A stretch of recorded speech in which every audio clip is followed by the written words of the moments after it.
we're going to be doing something, a little segment, and we'll be posting this on Twitter as well for everybody. But essentially, we're going to pick the primetime games, and then we each have a pick of the week. We're picking these games against the spread. We will track our overall records.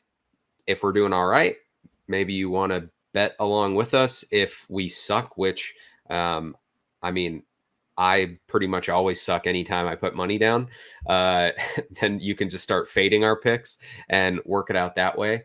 But what are we calling this? Our primetime parlay? Primetime parlay. Primetime parlay? Okay. So starting with the first game of the season, Thursday night, Cowboys at Buccaneers. The Bucs are now 8.5-point favorites in this game. I'll let you go first. Nobody can be putting money in the Cowboys if that's the case, because there's been no real changes. I mean, I guess they do have questions as to whether or not their right tackle is going to play. And we also don't know if their other tackle is going to come off the COVID list. But at this point, that number just tells me that Vegas is getting absolutely no money on the Cowboys, which is kind of surprising to me. Yeah. How about you? Yeah, me too. Just because we've talked about, Dak and the Cowboys offense quite a bit, and even that narrative, that comeback narrative there. And I think there's a lot of people, the Cowboys are a big draw from a money standpoint when you're talking about the gambling market. So I would have expected more money there.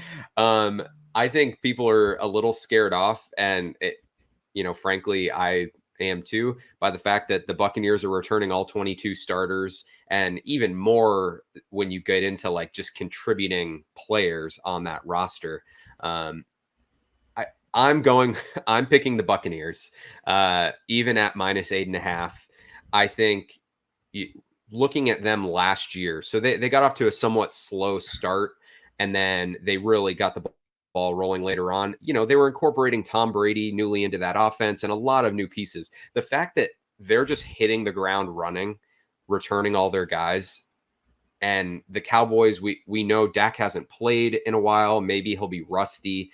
Zach Martin, you mentioned, is out he's on the COVID list, I believe, right? Zach Martin, their right guard, is technically, just looked him up, is designated as out. I have seen that change on game day, but typically out means there is a less than 10% chance that they are going to play.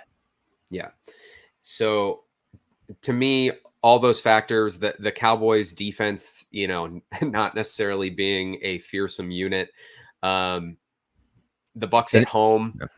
It's a defense that has basically been completely revamped through the draft too. I believe they're starting 3 rookies, and they've had 0 time together. My only concern with the 8.5, I'm also taking the Bucs on the over, is the traditionally slow starts for Tom Brady. The Patriot way was often feel your opponents out in September and slit their throats in December. But I think that these Cowboys. Can we put that on a shirt? That's aggressive. I like it. The Cowboys are just they're too new. There's too much coming together right now on defense, and Dak hasn't been hit for real at all in almost a year and a half now. And last time he was obviously a very gruesome lower leg injury. Zeke looks good, and there's a lot of firepower on that offense, but with, again, their right tackle La'el Collins potentially out with a stinger, and then the right guard almost definitely out. It just leaves a lot to be thrown into when you're also taking on the defending all 22 Buccaneers at home. And I think on one thing ceremony day. Yeah, I think one thing we'll see too as we get into some of these other lines is Vegas is heavily favoring the home teams with a lot of these lines. So maybe that is pushing it a little higher as well. But I tend to think the Bucs are going to cover. I mean, I hesitate to say it'll be an absolute blowout just because Dallas does have firepower. But, I can see double digits easily. Yeah, and I would like to see what the overall highest spread is on opening weekend for primetime games because we've got 7.5 or 8.5 now, 7.5 and 4.5, which are all pretty high games or pretty high spreads for what the NFL would hope would be competitive games, marquee matchups. Yeah, for sure. I don't know how we look that up, but maybe some listener can do that research for us and send it our way. All right. So we're both on the Bucs for the record. Both on the Bucs. Both on the Bucs. All right. The Sunday night game, the Andy Dalton-led Chicago Bears against Matt Stafford and the LA Rams. Rams are 7.5-point favorites, which again, very high. For a game that you would think the league would be wanting to be competitive. But who do you have in this one and why? In this one, I have the Rams. I think that they want to come out and prove that Matthew Stafford is has changed the team from Jared Goff. Jared Goff was holding the team back, and they can just unleash Matthew Stafford. I think they want it to be an absolute bloodbath in that new stadium where they haven't had fans in over a year. Yep. And I'm not convinced that the Bears don't want that too, quite frankly, by starting Andy Dalton. Well, yeah, I guess I understand your point there. There is some talk around Hallis Hall that the Bears are actually kind of hopeful that they'll actually be good, and they don't plan on starting Justin Fields for a while. Obviously, plans go to shit whenever you start losing games. But I'm also with you. I second all of your points there. I think they're going to want to show off their new toy and Matt Stafford. The Bears, Jalen Johnson's a very good corner. On the other side of him and at nickel, they are very thin. They've got Kindle Vildor. Oh, you know what? They decided to keep Jimmy Graham around instead. So yeah. Well, I mean, you can. Bill Belichick tried Rob Gronkowski at safety, so maybe Nagy can do the same thing. Didn't work out for him though. Yeah, that's true. Yeah. See, that's the thing though. Safety is not what I think the Bears are worried about here. But Kindle Vildor, who late round pick last year, he's starting opposite Jalen Johnson, and at nickel, they're more than likely to roll out Duke Shelley, who is also a late round pick last year. Neither guys have looked good, and the Rams are going to come out in 11 personnel, 3 receivers, Robert Woods, Cooper Kupp. I mean, and they're going to chuck it. They absolutely are. And the Bears have had issues on their offensive line. Aaron Donald is going to take advantage of that. And unless Matt Nagy was completely like hiding his cards in the preseason, like this offense isn't going to, it didn't inspire much confidence. And I don't think they're going to be able to keep up with the firepower of the Rams.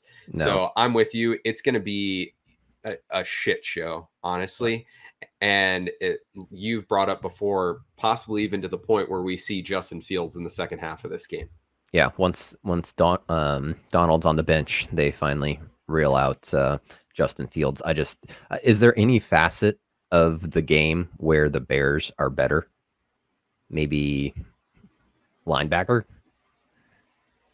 Yeah. Maybe. I mean, I think if you just look at there's pieces on defense. There's pieces on defense where they're better. But just holistically, if you're matching up on offense and defense, the pass rush from the Rams against the Bears O-line, I just can't see that going well, especially when they were pressured on almost 50% of their preseason snaps going against potentially second stringers. Obviously, the all caveat that they had their second stringers out there too, but with that pressure percentage in the preseason and then the firepower that the Rams have on offense, it's just 7.5. This one would make more sense to me at 8.5 than the Bucs Dallas game, quite frankly. Yeah, I agree. And the Bears going west, I mean, it just doesn't. It's a recipe for disaster, I think, for the Bears and Andy Dalton. And I don't know what this number could be that would make me take the Bears. It would probably have to be double digits. But I think the Rams are covering anything below that. So I am taking the Rams at -7.5, and sounds like you are as well, right? Yeah. I don't have the numbers in front of me for primetime games, but it's just so sad that this is what the game ultimately is for Sunday Night Football. I know that they've had some spectacular battles in a couple of years back that were exciting, but I mean we've got Cleveland, Kansas City, Green Bay, New Orleans. We have Pittsburgh, Buffalo. All of these seem like much better games for Sunday Night Football, short of the fact that you're trying to rally a new fan base in LA, and the Bears always have a following. They're a big draw. Yeah. I mean, that's really all it is. And I think they were probably holding out a little bit of hope that maybe Justin Fields would be starting, which would make this much more intriguing. May not change the line ultimately, but I think a lot more people would be excited about the game if that were the case. So, Right. All right, moving on. The Monday night game, Ravens -4.5 at the now Vegas Raiders. It's a stadium I'm showcase. a little, yeah, it really is. These last two games, I'm a little surprised at how low this line is. I know the Ravens are flying a long way. I know they're on the road and all of that, but I mean, the Raiders have had one of the worst off seasons of any team this year, and I know the Ravens, I like, think the people are, Texans would beg to differ, but yeah. well, one of one of is the qualifier, one of, um, but and I know people have had their questions about Lamar, and the Ravens obviously have had some injuries on that offense, but 4.5 seems way too low for me, and I'm definitely taking the Ravens at 4.5. I think they're going to run all over the Raiders. I mean, I don't even think this one's going to be close. The Raiders were only 3-4 plays away from going and winning 11 or 12 games last year. So No, yeah. would have been had a better record than the Ravens had those 4 plays gone their way. I'm with you. I don't see anything from the Raiders right now on defense that can stop the Baltimore offense. I know that they haven't probably had as many reps with their wide receivers as that Lamar would ultimately like. They just lost their 2 backup running backs, but they've still got Gus Edwards, and they're going to run all over this team. And the biggest thing for me is they reshuffled their offensive line. So this is the first time that new line is getting real game action together, and Mm-hmm. it's going to be difficult for the Josh Jacobs being acclimated to everything that they're going to be doing. I don't see him having an extraordinary game against the Ravens linebacking core, and I don't see Carr, as much as he might put up some stats, being able to hold up against Baltimore.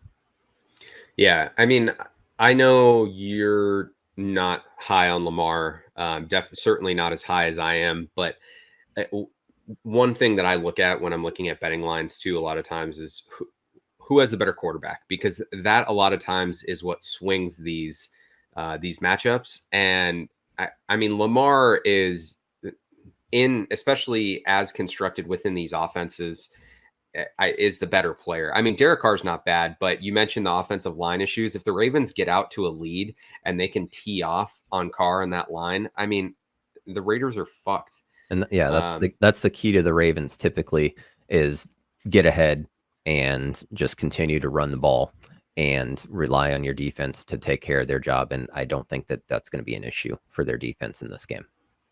I don't think so either.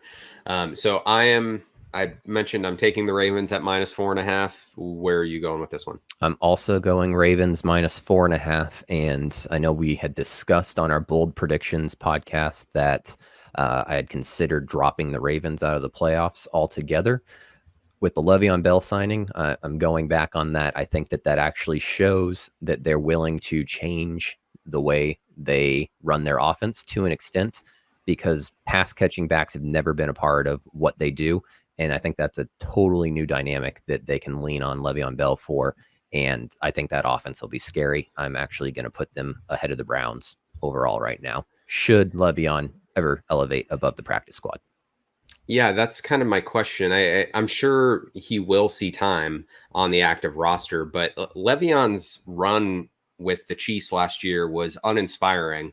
And I just don't see, I'm not saying he has nothing left in the tank. And obviously, like, he's a unique talent, like with his ability to catch the ball. But you mentioned that doesn't really jive with the Ravens offense with Lamar at quarterback. I'm not seeing him making much of an impact. Maybe he spikes in a couple games, depending on matchups and things.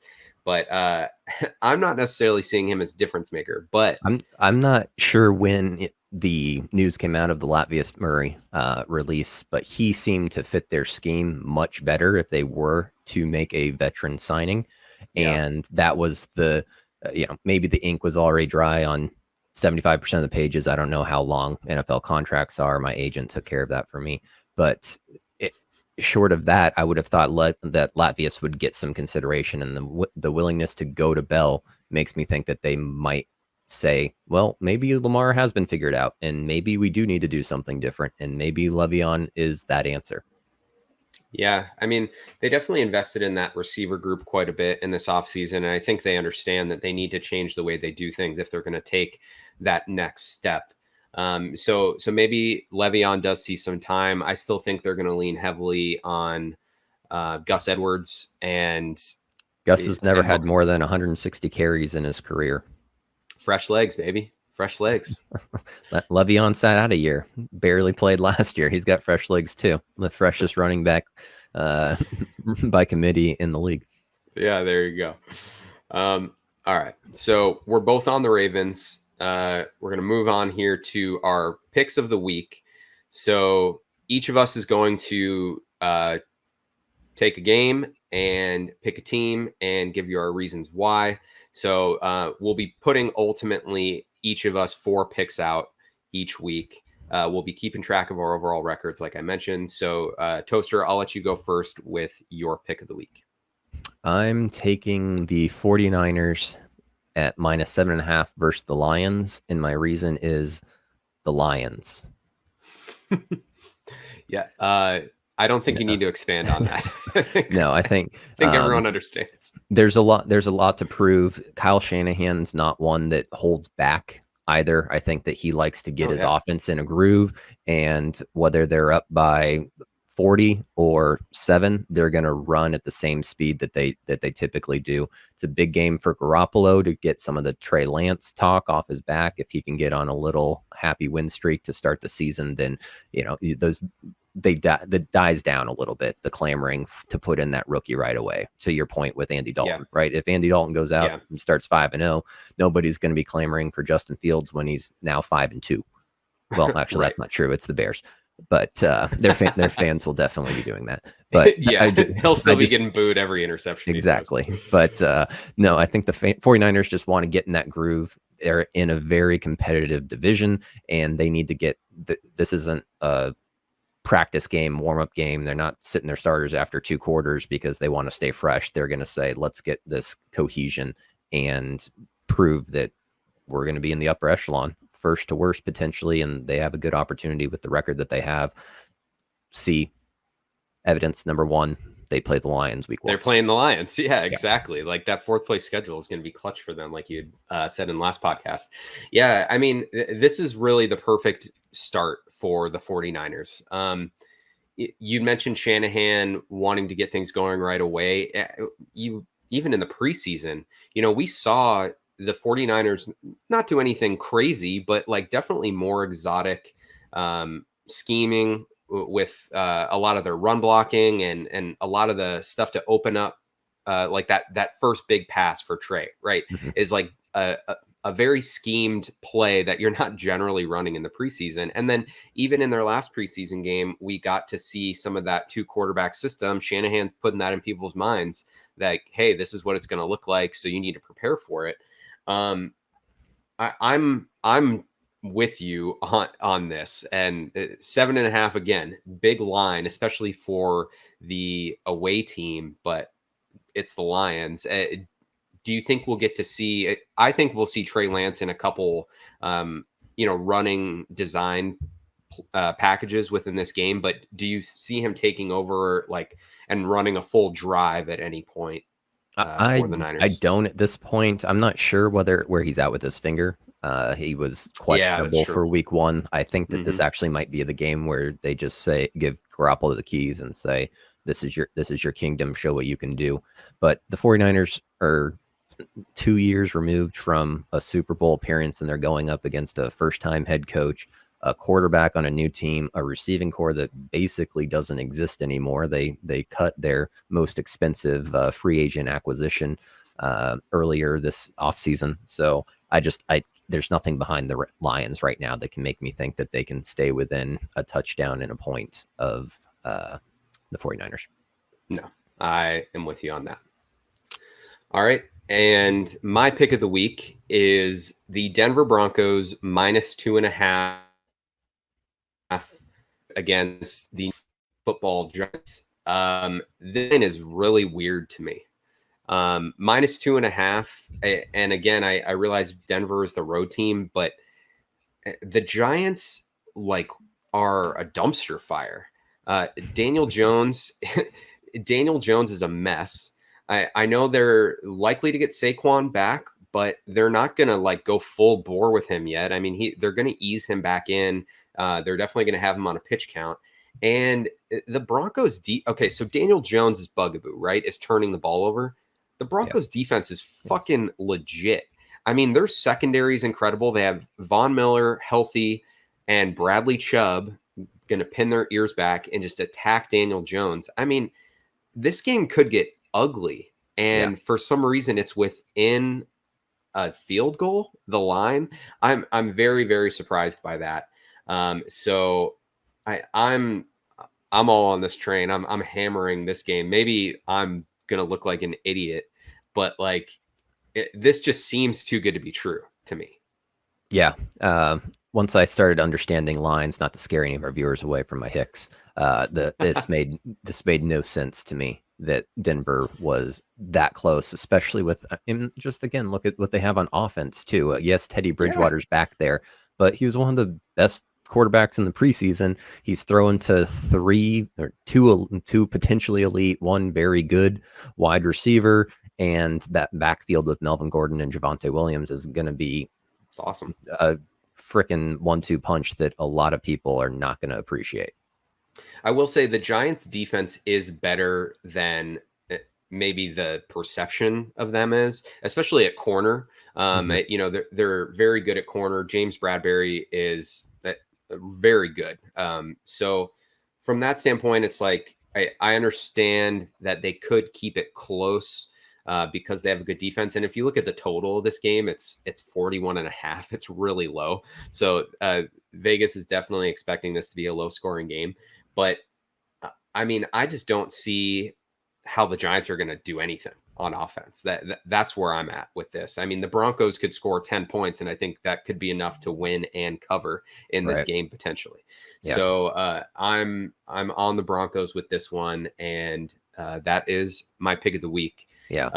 I do want to give our listeners some insight into my strategy. I don't know what Toaster's is. He's probably got some proprietary formula that he uses to handicap games. I would like to classify my strategy as no thoughts, just vibes. So there is some statistical analysis that goes into this, but for the most part, it's what I'm feeling, which is probably my downfall. So just start fading my picks right away, and you'll be a very rich person. Well, don't fade your first three. No, Yeah. the biggest thing for me that made my picks tough is that half point over 7. So 7.5 on two calls, like you said, it being at 2.5.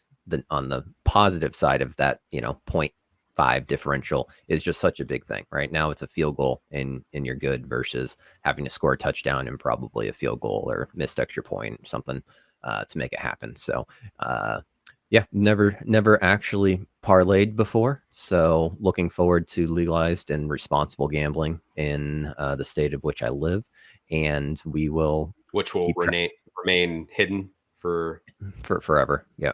Okay. Well, it is not legal in the state that I'm in. I'm in the state of Washington, and I'm very sad about that. So I'll be living vicariously through Toaster's gambling woes.